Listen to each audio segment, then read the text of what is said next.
Bonjour à tous et bienvenue sur French Like a Native, là où on rend le français simple et agréable. Je suis Jeanne. Et moi, c'est Marc Aurèle. Bonjour à tous nos merveilleux auditeurs, où que vous soyez dans le monde en ce moment. Alors Marc Aurèle, comment ça va? Plutôt bien. Honnêtement, je suis sur une nouvelle voie. Une nouvelle voix? Qu'est-ce que ça veut dire? Je me réveille à 5 heures du matin, tous les jours, depuis 4 jours maintenant. Attends, toi, à 5 heures du matin? La même personne qui a déjà ignoré 3 alarmes d'affilée? Ça, c'était l'ancien Marc Aurèle. Le nouveau se lève tôt parce que c'est ce que font les gens qui réussissent. J'ai vu une vidéo là-dessus. Tu as regardé une vidéo et maintenant tu es une personne complètement différente. Pas n'importe quelle vidéo. Elle disait que les riches se lèvent tôt, font du sport, lisent des livres et planifient leur journée entière avant le lever du soleil. D'accord. Et est-ce que tu te sens plus riche après 4 jours? Honnêtement, non. Je me sens juste fatigué. Et j'ai pris 2 petits déjeuners hier parce que j'étais debout depuis trop longtemps. Donc tu n'es pas plus riche, tu es juste plus fatigué et plus affamé. Peut-être que je m'y prends mal. Ou alors, être riche n'a rien à voir avec l'heure du réveil. C'est peut-être une question de mentalité. Une question de mentalité? Oui. Et c'est d'ailleurs un sujet très intéressant car aujourd'hui, nous allons parler de ce qu'on appelle la mentalité de riche par rapport à la mentalité de pauvre. La mentalité. J'entends ce mot partout en ce moment. Qu'est-ce que ça veut dire concrètement? Bonne question. Ta mentalité, c'est fondamentalement ta façon de voir les choses. C'est comme les lunettes que tu portes pour regarder le monde. 2 personnes peuvent voir la même situation, mais y réfléchir de manière totalement différente. Donc ma mentalité, c'est comme mon style de pensée? Exactement. Et voici la partie importante. Quand on parle de mentalité de riche ou de pauvre, on ne parle pas de l'argent sur ton compte en banque. Ah bon? Non. Une personne avec très peu d'argent peut avoir une mentalité de riche et quelqu'un de très fortuné peut avoir une mentalité de pauvre. C'est intéressant. Donc ce n'est pas une question d'être réellement riche ou pauvre. C'est ça. Il s'agit de la façon dont tu abordes la vie, comment tu penses aux problèmes, à l'argent, au temps, à l'apprentissage, à tout. Donc, quand je me suis réveillé à 5 heures du matin, ce n'était pas vraiment une mentalité de riche. C'était juste moi qui imitais quelqu'un d'autre sans réfléchir. En gros, oui. Une mentalité de riche, ce n'est pas suivre les règles d'une vidéo. C'est la façon dont tu vois ta vie et tes choix. D'accord, je suis curieux maintenant. Quelle est la réelle différence? Eh bien, il y en a plusieurs de tailles. Et plus tard, nous parlerons d'une habitude de pensée qui bloque discrètement les gens. Et la plupart ne s'en rendent même pas compte. Oh, maintenant je veux vraiment savoir. Mais d'abord, commençons par la façon dont ces 2 mentalités perçoivent les problèmes, car c'est là que ça devient intéressant. D'accord, les problèmes. Tout le monde en a un, non? Tout le monde. Ton téléphone tombe en panne, tu passes une mauvaise journée au boulot, le métro est en retard, quelque chose d'imprévu arrive. Les problèmes font simplement partie de la vie. Alors, quelle est la différence? Comment une mentalité de riche gère-t-elle les problèmes? Eh bien, une personne avec une mentalité de riche regarde un problème et se dit « Bon, ce n'est pas génial, mais qu'est-ce que je peux faire ?» Donc il se concentre sur la solution, pas sur le problème en lui-même. Oui. Et une personne avec une mentalité de pauvre fait souvent l'inverse. Elle se concentre sur pourquoi le problème est arrivé et qui est responsable. Du genre, ce n'est pas juste, ou ça n'arrive qu'à moi. Exactement. Et voici un concept utile. Être responsable. Quand tu es responsable, cela signifie que tu assumes tes propres actions et tes résultats. Tu n'attends pas que quelqu'un d'autre répare les choses. Une personne avec une mentalité de riche est plus responsable.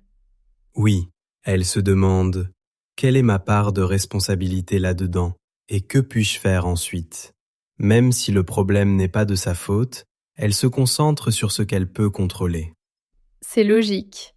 Mais honnêtement, parfois c'est vraiment la faute de quelqu'un d'autre.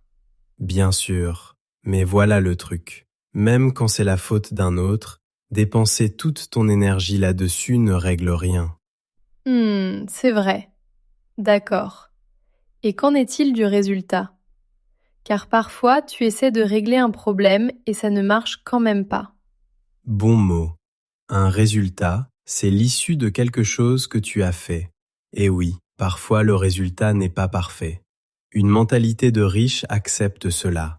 Elle se dit « Bon, ça n'a pas marché, essayons autre chose. » Et la mentalité de pauvre? Elle pourrait dire « Tu vois, j'ai essayé et ça n'a pas marché. Rien ne marche jamais pour moi. » Et alors, elle arrête d'essayer. Oh, je crois que j'ai déjà fait ça. Pas pour des choses importantes, mais pour la cuisine par exemple. J'ai essayé de cuisiner un plat une fois, c'était horrible, et j'ai dit « Je ne sais tout simplement pas cuisiner ». Et c'est un parfait petit exemple. Une mentalité de riche dirait « Cette recette n'a pas marché, essayons-en une autre ». Une mentalité de pauvre dit « Je ne suis pas fait pour la cuisine Je me sens personnellement visée là. ». Tu devrais. Et il y a un autre mot que je veux enseigner ici, proactif. Être proactif signifie faire quelque chose avant qu'un problème ne survienne. Tu n'attends pas. Comme vérifier la météo avant de sortir de chez soi. Oui. Ou économiser un peu d'argent avant qu'une urgence n'arrive, pas après. Une personne proactive anticipe. Une mentalité de riche généralement très proactive. Et une mentalité de pauvre attend que le problème soit déjà là. Souvent, oui. Ils réagissent au lieu de se préparer. D'accord. D'ailleurs, chers auditeurs, lequel êtes-vous? Est-ce que vous cherchez généralement des solutions ou est-ce que vous vous focalisez d'abord sur le problème? Oui, on veut vraiment savoir. Et Marc Aurèle, en parlant de franchise, Pourquoi est-ce que je me sens nerveux tout d'un coup? la plus grande différence entre ces deux mentalités ne concerne pas les problèmes. C'est au sujet de l'argent. Et cette partie pourrait te surprendre. D'accord, l'argent. Parlons-en. Alors voilà. La plupart des gens pensent qu'une mentalité de riche signifie économiser le moindre centime et ne jamais profiter de la vie. Ça a l'air déprimant. C'est déprimant. Et ce n'est pas du tout ça une mentalité de riche. Il ne s'agit pas d'être radin. Il s'agit d'être intelligent dans la façon dont on utilise son argent. Intelligent comment? Eh bien, voici un bon mot. Allouer. Allouer signifie décider comment répartir ton argent, ton temps ou ton énergie entre différentes choses. Comme un plan pour son argent. Oui, une personne avec une mentalité de riche regarde son argent et se demande « Comment vais-je allouer ça ?» Une partie pour les factures, une partie pour le plaisir, une partie pour l'avenir. Elle a un système, même simple. Et la mentalité de pauvre? Une mentalité de pauvre n'alloue souvent rien du tout. L'argent rentre et il repart aussitôt. Ils ne savent pas vraiment où il est passé. J'ai déjà ressenti ça. Tu regardes ton compte à la fin du mois et tu te dis « Où est-ce que tout est passé ?» Je n'ai même rien acheté de spécial. Exactement. Et cela nous mène à un autre mot, accumuler. Accumuler signifie collecter lentement de plus en plus au fil du temps, comme des gouttes d'eau remplissant un verre. Oh, donc de petites sommes d'argent peuvent s'accumuler. Oui, mais voici le problème. Les petites dépenses s'accumulent aussi. Un café par-ci, un goûter par-là, un achat impulsif. Seuls, ils ne sont rien. Mais ensemble, sur un mois, ça peut représenter beaucoup. Donc l'accumulation fonctionne dans les deux sens. Les bonnes choses s'accumulent, mais les mauvaises habitudes aussi. Exactement. Et une personne avec une mentalité de riche le comprend. Elle sait que les petites actions d'aujourd'hui produisent des intérêts composés avec le temps. Composer, qu'est-ce que ça veut dire? Quand quelque chose se compose, cela signifie que les petites choses grandissent de plus en plus au fil du temps. Ce n'est pas juste s'additionner, c'est croître réellement. Comme une boule de neige qui dévale une colline. Ça commence petit, mais ça devient plus gros et plus rapide. Oh, j'aime bien cette image. Donc économiser un peu d'argent chaque semaine, ça fait boule de neige. Oui, et pas seulement l'argent, les connaissances aussi se composent. Si vous apprenez un peu de français chaque jour, après 1 an, le résultat est immense. Bien plus grand que ce que vous imaginez. C'est vraiment motivant pour nos auditeurs. Et voici une autre idée à laquelle une mentalité de riche pense souvent. Le revenu passif et les sources multiples. Le revenu passif est l'argent que vous gagnez sans travailler activement pour cela chaque jour. Et les sources multiples signifient que votre argent provient de différents endroits, pas seulement d'un seul emploi. Tu peux me donner un exemple simple? Bien sûr. Imagine que quelqu'un écrive un petit livre numérique. Il passe du temps à l'écrire une fois. Ensuite, les gens l'achètent pendant qu'il dort, mange ou est en vacances. C'est un revenu passif. L'argent arrive sans travail quotidien. Sympa. Et les sources multiples? Peut-être que quelqu'un a son travail habituel, mais gagne aussi un peu avec une boutique en ligne et loue aussi une chambre dans son appartement. 3 sources différentes, 3 flux. Une mentalité de pauvre ne pense probablement qu'à une seule source d'argent, n'est-ce pas? Généralement, oui. Et si cette source unique a un problème, tout s'écroule. Une mentalité de riche essaie de créer des options. Pas immédiatement, pas tout d'un coup, mais lentement avec le temps. D'accord, c'est logique. Et rien de tout cela ne nécessite d'être millionnaire. Pas du tout. Ça commence par ta façon de penser. C'est tout l'intérêt. Très bien. Donc, on a parlé des problèmes. On a parlé de l'argent. Quoi d'autre? La dernière grande différence concerne la croissance. Comment une mentalité de riche et une mentalité de pauvre envisagent d'essayer de nouvelles choses et de prendre des risques? Oh, c'est intéressant. Alors, Marc Aurèle, c'est quand la dernière fois que tu as essayé quelque chose de totalement nouveau? Honnêtement, j'ai testé un nouveau restaurant le mois dernier. Ce n'est pas exactement ce que je veux dire. Je parle de quelque chose qui t'a fait un peu peur, quelque chose en dehors de ta routine habituelle. Oh, alors probablement pas récemment. Pourquoi? Parce que c'est très courant. La plupart des gens restent dans la même routine car ils s'y sentent en sécurité. Et il n'y a rien de mal à la sécurité. Mais une personne avec une mentalité de riche est généralement plus audacieuse. Audacieuse, dans le sens de courageuse? Oui, être audacieux signifie que tu n'as pas peur de prendre un risque ou d'essayer quelque chose de nouveau. Cela ne veut pas dire être fou ou imprudent. Cela signifie être prêt à se sentir un peu mal à l'aise pour obtenir un meilleur résultat. Comme lancer un nouveau projet même quand on n'est pas sûr que ça marchera. Exactement.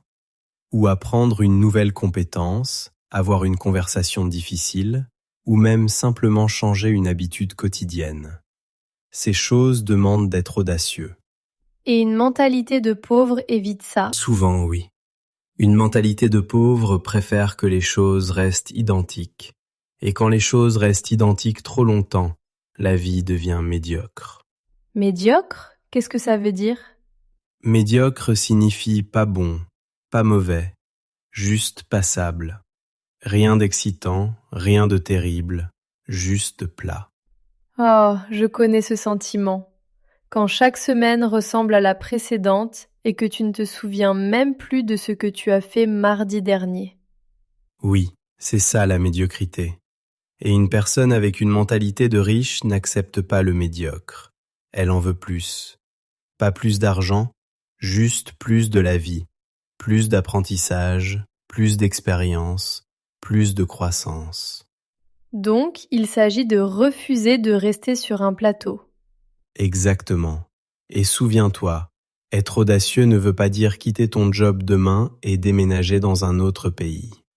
Tant mieux, parce que je commençais à stresser. Ça peut être de petites choses. Lire un livre sur un sujet dont tu ne sais rien. Parler à quelqu'un de nouveau. Essayer de cuisiner cette recette à nouveau. Marc Aurèle. D'accord, d'accord. Je vais retenter la recette. Mais si c'est horrible, on commande une pizza. C'est conclu. Très bien, auditeur. À votre tour. Quelle est la chose audacieuse que vous voulez essayer cette année? Peut-être apprendre une nouvelle langue? Oh, attendez, vous le faites déjà. Écrivez votre réponse dans les commentaires. On veut connaître vos projets.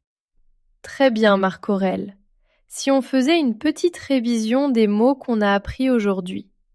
Oui, passons-les en revue. D'abord, la mentalité. Ta mentalité est ta façon de penser aux choses. Une mentalité positive peut changer la façon dont tu vois les problèmes. Allouer. Décider comment répartir son argent, son temps ou son énergie. Elle alloue une partie de son salaire à ses économies chaque mois. Faire boule de neige. Quand de petites choses grandissent de plus en plus avec le temps, les petites habitudes quotidiennes font boule de neige pour donner de grands résultats. Médiocre. Pas bon, pas mauvais, juste passable et pas excitant. Il ne voulait pas d'une vie médiocre, alors il a commencé à faire des changements. Responsable. Responsable de ses actions et de ses résultats. Être responsable signifie ne pas chercher d'excuses. Audacieux. Courageux et n'ayant pas peur d'essayer de nouvelles choses. C'était une décision audacieuse, mais ça a changé sa carrière. Revenu passif et sources multiples. Le revenu passif est l'argent que l'on gagne sans travail quotidien actif. Les sources multiples signifient des revenus provenant de différents endroits. Résultat. L'issue de quelque chose que vous avez fait. Le résultat n'était pas parfait, mais elle a beaucoup appris. Proactif. Faire quelque chose avant qu'un problème ne survienne. Les personnes proactives se préparent au lieu d'attendre les ennuis. Et accumuler. Collecter lentement de plus en plus au fil du temps. Si vous économisez un peu chaque semaine, l'argent s'accumule plus vite que vous ne le pensez. Excellent mot aujourd'hui. Et rappelez-vous, une mentalité de riche n'est pas une question d'être riche. C'est penser d'une manière qui vous aide à grandir. Il s'agit d'être responsable, d'être proactif, d'être audacieux et de comprendre que les petites actions font boule de neige avec le temps. Et vous montrez déjà une mentalité de riche en étant ici, en apprenant le français, en vous améliorant, en étant présent chaque jour. C'est exactement comme ça que ça commence. Et mon expérience de 5 heures du matin? Retourne dormir, Marc Aurèle. Merci, j'espérais que tu dises ça. Très bien tout le monde. Si vous avez aimé cet épisode, abonnez-vous à French Like a Native et mettez-nous un j'aime. Ça nous aide vraiment à toucher plus d'apprenants comme vous. Et partagez ceci avec un ami, peut-être quelqu'un qui a besoin d'un peu d'énergie, de mentalité de riche aujourd'hui. Merci beaucoup d'avoir passé du temps avec nous. Continuez à apprendre, continuez à grandir et rappelez-vous, votre mentalité est plus puissante que votre portefeuille. On se retrouve dans le prochain épisode. Prenez soin de vous. Au revoir. Salut!